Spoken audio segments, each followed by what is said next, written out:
Yo, what is going on, everyone? My name is Nick, or the Notorious Fantasy, and in today's video, we're going to be talking about my week number 3 running back rankings for fantasy football in 2021. Inside today's video, we're going to be going in depth into each of my top 32 ranked running backs for the week, as well as discussing why I have them ranked at each and every single spot inside of the top 32. But before we get into the deep dive, the in-depth look into the running back position for the week, I would like to ask, if you are new to the channel and you do end up enjoying today's video, to please make sure that you hit that subscribe button down below. Not only is it free, I put out content every single day to help you guys win your 2021 Fantasy Football Championship. And while you're down there, whether you are new to the channel or not, please make sure you hit that like button down below to help boost this video up the algorithm so that more beautiful people like yourself can see today's video. I'd also like to ask, if you guys have a Twitter and would like to follow me on there, please do so at NotoriousFNTSY. I answer tons of fantasy questions on there, just like I do down below in the comment section. So if you have any questions, you can either tweet them at me on Twitter, or you can go ahead and leave them down below in the comment section.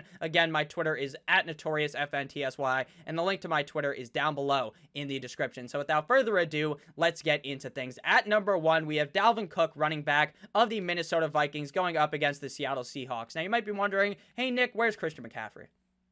Now, Christian McCaffrey was ranked as my number 1 running back on the week, but I will not be including any of the players that played on Thursday Night Football because they already played, and to me, it's kind of stupid to talk about them since they already ended up playing. Christian McCaffrey obviously ends up getting hurt. Based upon what I have seen, this injury could be anywhere from 1 week to 6 weeks of the season, depending on the grade of the hamstring injury. So when something comes out, I will be talking about it, but obviously right now, we have no idea how healthy he's going to be looking into next week. Something I saw was that maybe he will be good to go next week because it is 10 days until they play in their next game, but that is obviously on the lower side of the timetable. The longer side would be like 6+ weeks with an injury. So Dalvin Cook here is my number 1 running back. Now, I don't think Dalvin Cook is going to be 100% healthy going into this game, but I don't think that even if he's just like 90%, that shouldn't really matter. I think this matchup up against the Seattle Seahawks is amazing. Dalvin Cook, week in and week out, is a very productive fantasy football running back. And like I said, this matchup up against Seattle definitely is far from a difficult matchup for Dalvin Cook. He's very involved on this team, even despite them scoring so many touchdowns with Justin Jefferson, with Adam Thielen, with KJ Osborne via throwing the ball. It seems like Dalvin Cook does still obviously have a very strong role in this offense, so I expect the Minnesota Vikings to play quite well in this game, as well as Dalvin Cook. At number 2, we have Alvin Kamara of the New Orleans Saints going up against the New England Patriots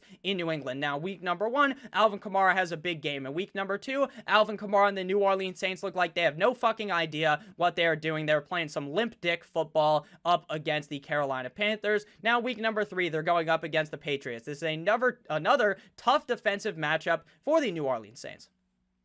But at the end of the day, I still think Alvin Kamara is going to be able to have a big game. He is so heavily utilized on this team that regardless of the matchup, he's going to be ranked inside the top 5. Now, I understand that you may be a little bit nervous about last week, but I'm going to throw that into the past. That is going to happen in some games with Jameis Winston, but I expect him as well as the Saints to bounce back, so I think Alvin Kamara should be perfectly fine on the week. At number 3, we have Derrick Henry of the Tennessee Titans going up against the Indianapolis Colts. Now, when it comes to Derrick Henry, in week number 1, he's a disappointment. In week number 2, he absolutely bent over the Seattle Seahawks defense and scored so many fantasy points. He basically won you your week by himself. If you had Derrick Henry, there was probably like a 99.99999% chance that you won your matchup. This week, he gets the Indianapolis Colts, whose defense going into the season, everyone expected to be one of the better units in the NFL. And based upon what we have seen thus far, I don't really think they look all that great. Now, the Indianapolis Colts may or may not have Carson Wentz in this game.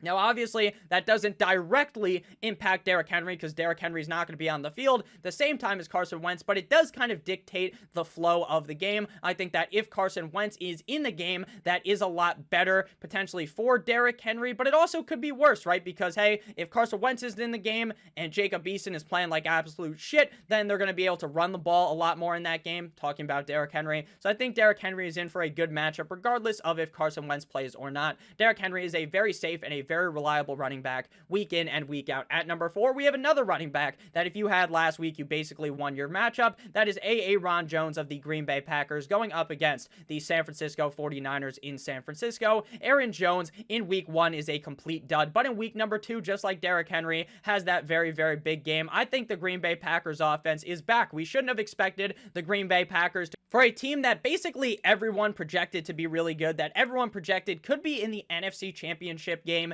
Yet again, and some people, maybe the more ambitious type, projected that maybe the Packers could make the Super Bowl. There was no way that this team was going to roll over and die up against the Lions. I don't think that's going to happen this week up against the 49ers. This is a tough defensive matchup, but I do like Aaron Jones a lot. He was a guy that I highly touted in the offseason as a top 5 running back that could finish as the number 1 running back in fantasy football. I like Aaron Jones a ton this week. At number 5, we have Austin Eckler of the LA Chargers going up against the Kansas City Chiefs. Much of Austin Eckler's value derives from his receiving value here up against the Kansas City Chiefs. This should be a back and forth affair in which both teams are throwing the ball a lot. Justin Herbert, the pervert, likes to throw the ball to Austin Eckler, obviously, because he's a nice safety blanket for Mr. Justin Herbert. I think Austin Eckler is heavily involved in this game because, like I said, when it is going to be a back and forth affair, they are going to be throwing the ball a lot. And normally, for most running backs, that is not the most ideal scenario. But when you are a running back that is so heavily involved in the receiving game, that is some positive game script for Austin Eckler. At number 6, we have 9-inch Nicholas Chubb of the Cleveland Browns going up against the Chi-Town Bears. The Chicago Bears defense is solid, but it wasn't as good as most would have projected it to be, and it also just is definitely on a downward spiral from the Chicago Bears defense that we have seen over the last couple of years. Now again, does that mean that the Bears defense sucks complete and utter ass and that Nick Chubb's going to run for 7,000 yards against them? No. But this is a solid matchup for the Browns. Will Odell play? Will he not play? I'm not sure. They're without Jarvis Landry, so I expect this to be a team that runs the ball a lot in this game. Kevin Stefanski runs the ball a lot regardless. If Jarvis Landry and Odell Beckham Jr. were healthy, they're still going to run the ball a million times. If Jerry Rice in his prime and Randy Moss were on the same team, guess what? Kevin Stefanski's still going to hammer the fucking rock, so it doesn't matter who's out there at wide receiver. I expect Chubb to have a great game. At number 7, we have Naji Harris of the Pittsburgh Steelers going up against the Cincinnati Bengals. Najee Harris had a lot of fantasy football players panicking following his week number 1 matchup up against the Buffalo Bills, but last week, the Steelers up against the Raiders, even though they ended up losing that game, Najee Harris did still play really well. He stiff-armed that guy into the next century, and he made a meme out of it, so that's great to see for Najee Harris here up against the Bengals. This is a cupcake matchup. My only worry here for Najee Harris is that is a game up against the Bengals, which realistically is a very juicy matchup, a supreme matchup for the running back, but at the same time, this is an in-division matchup where I wouldn't be surprised if the Cincinnati Bengals played very, very tough up against the Pittsburgh Steelers. I still like Najee Harris. I'm still very excited to get Najee Harris into my lineup this week, but there is some concerns because the Bengals always play much better up against the Steelers, up against their own division when compared to other teams. So I do like Najee Harris a lot this week, though. At number 8, we have Chris Carson of the Seattle Seahawks going up against the Minnesota Vikings in Minnesota. Chris Carson here is in for a very, very big game, as I expect both of these teams to put up big point totals in this matchup. Chris Carson is much more involved in the receiving game than a lot of people like to give him credit for. He's not going to be a guy like Austin Eckler, though, like Alvin Kamara, like Christian McCaffrey, who sees like 10 plus targets potentially in a given matchup, but he is still involved to get maybe 5, 6, 7 targets in the game here up against the Minnesota Vikings. I think Chris Carson is going to have a lot of opportunity to dive his way into the end zone, so I like him a lot this week. At number 9, we have Ezekiel Elliott of the Dallas Cowboys going up against the Philadelphia Eagles. Now, I know tons of people are going to panic. They're going to shit their pants about how, hey, Tony Pollard got a bunch of usage in that game. Maybe Ezekiel Elliott, the time of him being this workhorse running back is gone. So, even if Tony Pollard gets usage, which I expect him to, I fully expect him to get usage every single week at this point, Ezekiel Elliott is still the lead dog. He's still going to be seeing a majority of the rushes. He's still going to be seeing a majority of the targets at the running back position. So don't panic. Don't fucking run away from Ezekiel Elliott. He's going to be just fine this week and for the future. This Cowboys offense is good. The Eagles run defense is pretty solid, but I still expect Ezekiel Elliott to be able to get it done. Running back number 9. At number 10, we have Jonathan Taylor of the Indianapolis Colts going up against the Tennessee Titans. Jonathan Taylor shit the bed big time last week. I'm talking about how the bed has just been ruined to where now you gotta fucking throw it out. You gotta burn it. No one is ever gonna want to sleep on that thing because Jonathan Taylor destroyed it. Jonathan Taylor literally had so many opportunities early on in the game to get into the end zone. They're just pounding the fucking rock on the goal line. They're pounding on the door and no one's home. No one's home. Jonathan Taylor can't get his way into the end zone here up against the Tennessee Titans. This is a soft matchup on defense for the running back. The only issue here is if Carson Wentz does end up playing, maybe they're not going to run the ball as much. But on the same kind of token, if he does end up playing, then maybe they're able to run the ball more because it's a closer matchup. That could also be an argument made. So I think Jonathan Taylor will be fine and should be able to bounce back this week. Now, when we were talking about Nick Chubb before at number 6, we just got breaking news while I was recording this that Odell is good to go this week. Doesn't change my opinion at all if he's in the game or not because, like I said, Kevin Stefanski just loves to run the football. So if you guys have ended up enjoying through the first top 10 running backs of the week, please make sure that you do hit that subscribe button down below if you're new. And if you're not new, please make sure you hit that like button. So at number 11, we have Tyson Williams of the Baltimore Ravens going up against the Detroit Lions in Detroit. Now, a lot of people were probably going to be like, Nick, that's a little too high for Tyson Williams, but to me, this screams an excellent matchup. The Baltimore Ravens are a team that love to run the football. I expect Lamar Jackson to end up playing in week number 3. There's a lot of reports that, hey, he's banged up from doing that fucking cartwheel into the end zone. But if I'm being honest with you, I think he does end up suiting up on Sunday. I think Tyson Williams has a shot to play very big in this game as they should be up and running the rock aggressively later on in the game. Tyson Williams is my RB11. At number 12, we have Joe Mixon, running back of the Cincinnati Bengals, going up against the Pittsburgh Steelers in Pittsburgh. This is far from an ideal matchup. Steelers defensive front is really good. Joe Mixon should struggle at points in this game. I think if they are able to commit to the run, if this is a close game, then Joe Mixon will be able to acquire a lot of points. The issue here is if the Steelers get up big on the Cincinnati Bengals, then obviously Joe Mixon will not be as involved. Now, he is a guy that will be catching passes out there, but he's not going to be seeing like 8, 9, 10 targets in most games. Maybe in this game he does, but to me, that's highly unlikely. I like Joe Mixon on the week as a top 12 running back, but the matchup does scare me a decent amount. At number 13, we have David Montgomery, running back of the Chi-Town Bears, going up against the Cleveland Browns in Cleveland. David Montgomery here is in kind of just like Joe Mixon, not the most ideal matchup going up against the Cleveland Browns defense, but David Montgomery has done well in week number 1 and week number 2. And the Cleveland Browns defense, while they have shut down running backs, the running backs they have played against thus far, CEH, as well as that group of Houston backs last week, I mean, Mark Ingram, Phillip Lindsay, David Johnson, how hard are they to fucking shut down? So I think David Montgomery is the best running back out of that grouping, and I think that he is going to be able to show that he is a good running back here up against the Cleveland Browns, because while this isn't a necessarily ideal matchup, I still think he plays perfectly fine.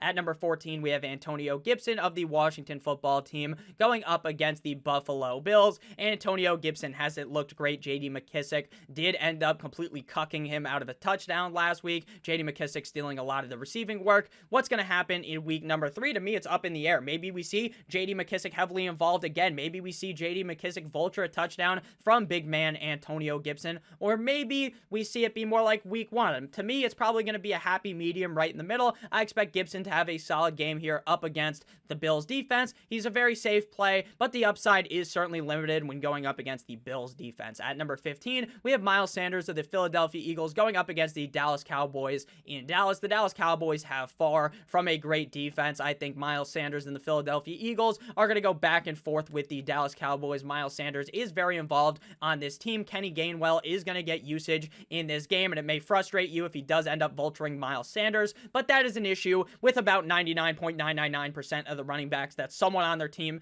could just easily vulture them for a touchdown. So it is what it is. I'm happy with Miles Sanders this week. At number 16, we have Saquon Barkley, running back of the New York Football Giants, going up against Atlanta. Now, I have him ranked at 16 because this is as easy as a matchup as it gets, but I am telling you to please be very cautious when playing Saquon Barkley this week, because I honestly believe there's a pretty solid chance that this guy just shits the bed completely in this game up against the Atlanta Falcons, and it's not going to be his fault as to why he plays bad. The reasoning why he plays bad is not his own. It is because Joe Judge still keeps him, locked up, still keeps him with that snap count, that reduced load management. And if that is the case, you should be very nervous about Barkley this week. Now, could he easily, maybe on this reduced workload with 10 rushes, maybe just bust up the Atlanta Falcons, get 100 rushing yards or something crazy on those 10 rushes? That is possible, but understand that until we see Saquon Barkley not be on the load management, not be on the snap count, then I don't know how you can reasonably be very confident in him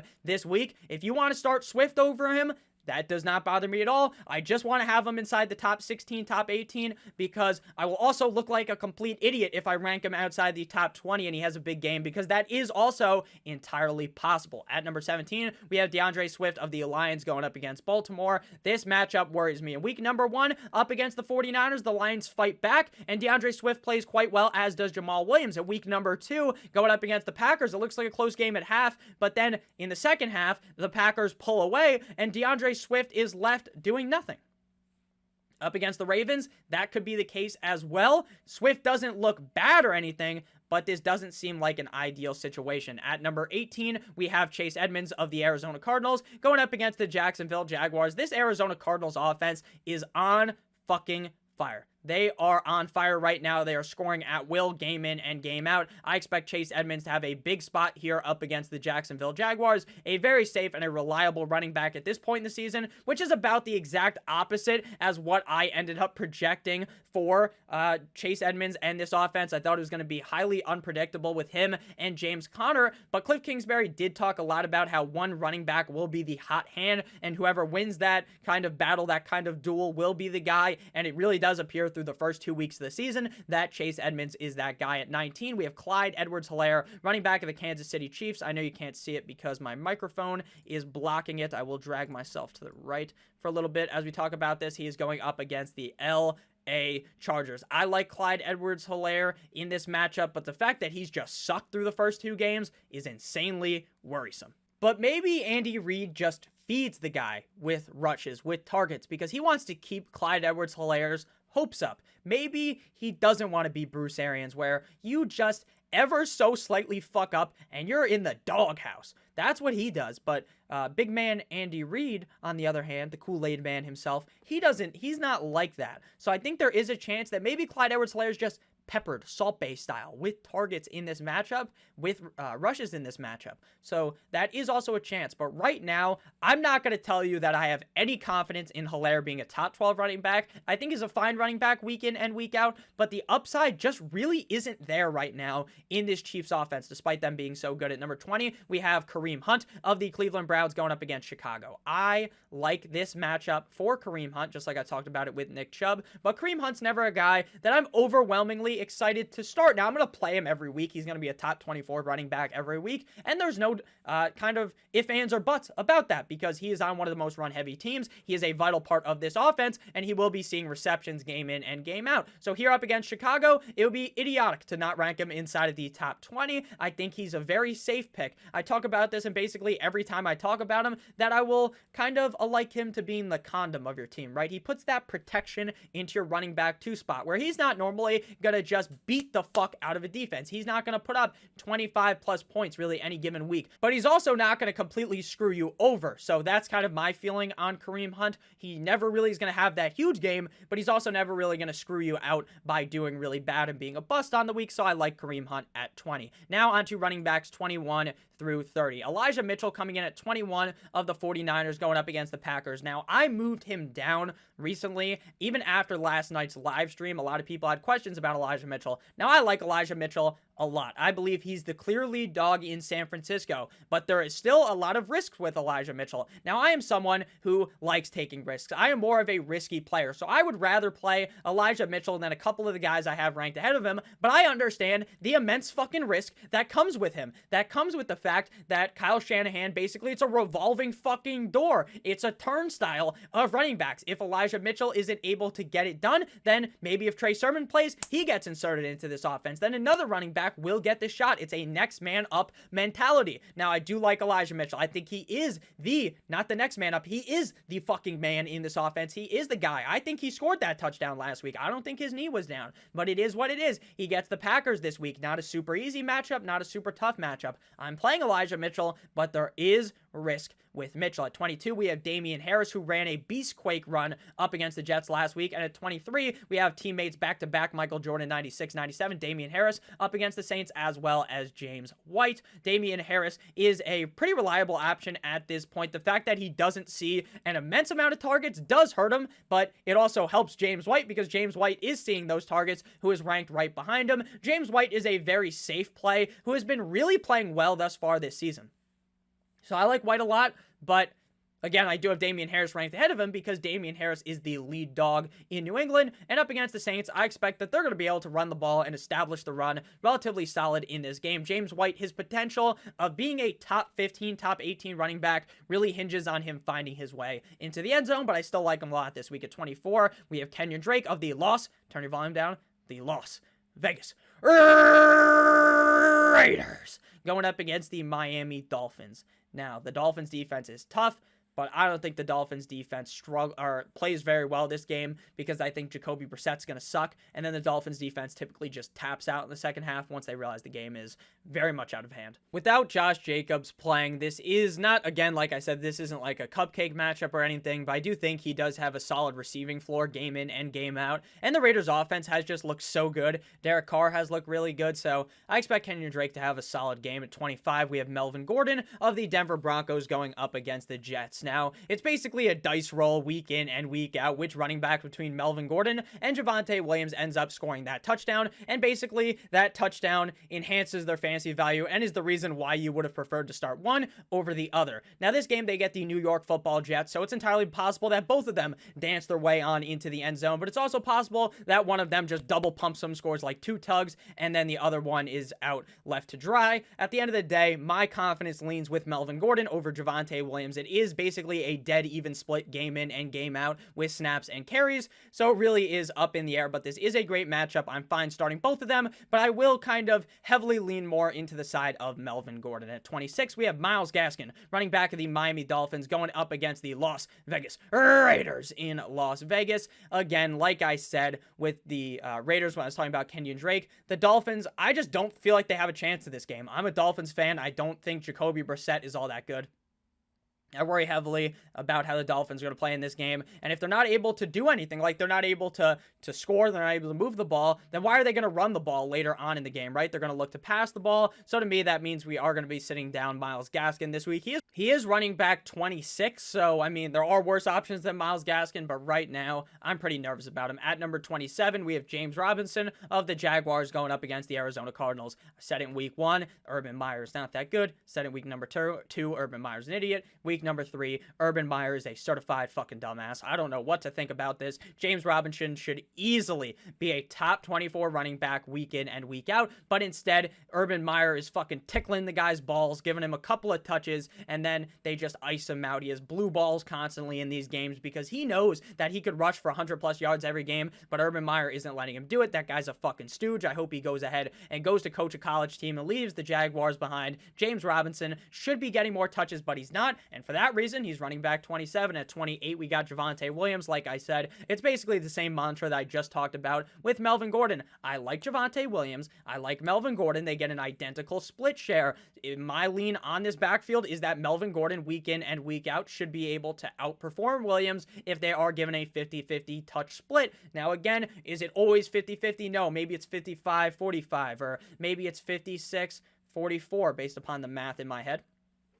Not a math guy, but with that said, I think Javonte Williams could have a good game. This is the Jets. He should have a good game, but Melvin Gordon being there does kind of screw over the upside of Williams. At 29, we have Darrell Henderson Jr. of the LA Rams going up against the Bucs. Now, I think Darrell Henderson may play. He may not play. To me, that is very up in the air right now. If he does play, I'm starting to get a little bit lower on Henderson this week. I'm just really not envisioning this game being very low scoring. I think it's going to be high scoring, in which both teams are throwing the ball a lot, which obviously hurts hurts Darrell Henderson's value. Could Darrell Henderson be, he's still a useful running back, right? He's still a guy that if he plays, I definitely want to start him over James Robinson and Myles Gaskin, but how much higher can you move him? I'm not too sure. I think he's all right this week if he plays, but again, I'm not 100% certain that he's going to play, and then if he doesn't play, Sony Michel is probably in a similar range down here to running back like 30 to 35, because Sony Michel isn't all that good, but he will be the clear workhorse there if Henderson is out. At number 30, we have Mike Davis of the Atlanta Falcons going up against the New York Football Giants. Mike Davis just is not in the role that I thought he was going to be in the offseason. I'm talking about, like, who the fuck is going to use Cordarrelle Patterson? The answer is the Atlanta Falcons. They're going to use Cordarrelle Patterson. They use him too much, and it hurts Mike Davis. Mike Davis's team, the Atlanta Falcons, just kind of sucks. They don't run the ball a lot, so I don't really project Mike Davis to be all that great this week, but I do think things will eventually turn around for Mike Davis, and he will be able to play a lot better. Now into running backs 31 through 32, we got Tony Pollard and Devin Singletary. Tony Pollard is obviously a risk, because while I believe he's going to be involved with the Ezekiel Elliott and the Dallas Cowboys, maybe he's not as involved as last week, and I doubt he's as involved as last week, and that will mean that he won't be able to score as many points, obviously.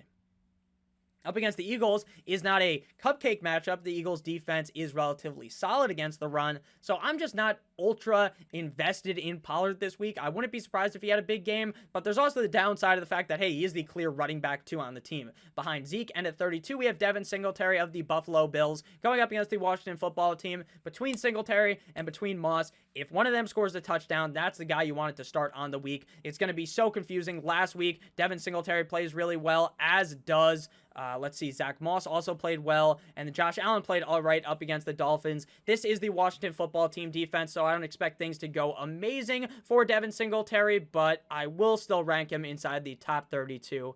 Because, you know, who else are we to put in there at the top 32? Maybe Uncle Lenny could scratch his way into the top 32. So thank you guys all so much for watching. If you did end up enjoying, please make sure you hit that subscribe button down below, as well as the like button. I would appreciate that a ton. I love you guys so much. I hope you did end up enjoying this video. Please make sure you guys have a great rest of your guys' day. Happy Friday, and we will be back tomorrow on Saturday. I love you guys all. Stay safe, as always. Goodbye.